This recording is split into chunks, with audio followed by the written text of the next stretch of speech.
અમદાવાદમાં પ્લાઝમા ભેળસેળ માટે જે પોલીસ કાર્યવાહી કરી રહી છે, પોલીસને ખૂબ ખૂબ અભિનંદન આપીએ છીએ. કારણ કે 1 મહિના પહેલાં અંદાજે જ્યારે અમદાવાદ એસઓજીને બાતમી મળે છે કે અહીંયા કોઈ શંકાસ્પદ પ્લાઝમા કે બ્લડનું વેપાર થઈ રહ્યો હોય એવું એમને જાણવા મળે છે, અને તુરંત જ એમને અમારા ડ્રગ્સ વિભાગના અને central government of India central government દ્વારા બ્લડ બેંક વગેરેની મંજૂરી અને એમના અંડરમાં આવે છે, તો એ અધિકારીને પણ બોલાવ્યા હતા.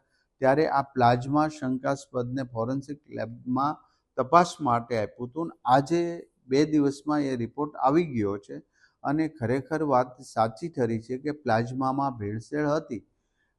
ભારતમાં કદાચ આ પહેલો એવો કિસ્સો હશે કે પ્લાઝમાની અંદર પણ આ નરાધમો ત્યાં સુધી પહોંચી ગયા અને ભેળસેળ કરે. ગવર્મેન્ટના હેલ્થ વિભાગના ઇતિહાસમાં ક્યારે આવો કેસ અને આવું વિચારી સુદ્ધા પણ અમારા અધિકારીઓ ક્યારે વિચાર્યું પણ ન હતું એવું કૃત્ય આ રાક્ષસ જાતિના લોકોએ કર્યું છે.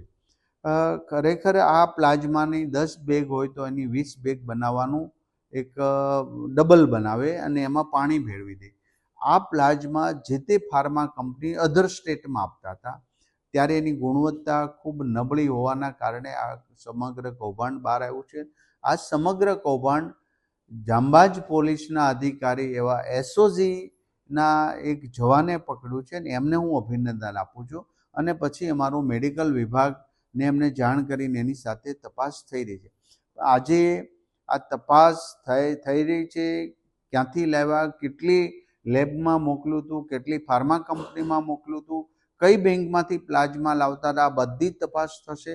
અને આજે પણ મેં ડ્રગ્સ વિભાગની અંદર સૂચના આપી છે, જેટલી બ્લડ બેંકો ચાલે છે આ બધી જ બેંકો લગભગ સેવાભાવી અને જે તે શહેરના યુવાનો, ટાઉન પ્લેસના યુવાનો સેવાના હેતુસર ચલાવતા હોય છે, પરંતુ તો પણ એમાં ચેક કરીને આ કામગીરી મેં સૂચના આપી છે ને 1 અઠવાડિયામાં બધી જ બેંકોની તપાસ થશે. પરંતુ આ જે બદમાશો જે પ્લાઝમામાં ભેળસેળ કરતા હતા એણે કોઈ પણ પ્રકારની સેન્ટ્રલ ગવર્મેન્ટની કે ગુજરાત ગવર્મેન્ટની એક પણ એની પાસે લાયસન્સ ન હતું, તો એમ જ ચલાવતા હતા, જેથી કરીને આપણી નજરમાં આ બેંક હતી નહીં. પરંતુ આ નવા કિસ્સો આવ્યો છે, નવું કૌભાંડ આવ્યું છે, આજ સુધી કોઈ વિચાર્યું નહોતું એવી જગ્યાએ પણ આ રાક્ષસો પહોંચ્યા છે. એને છોડવામાં આવશે નહીં. એની કાર્યવાહી શરૂ થઈ રહી છે. આપણે જાગૃત કર્યા છે અને આ એક કહેવાય ને કે શોક કરનારો કિસ્સો છે.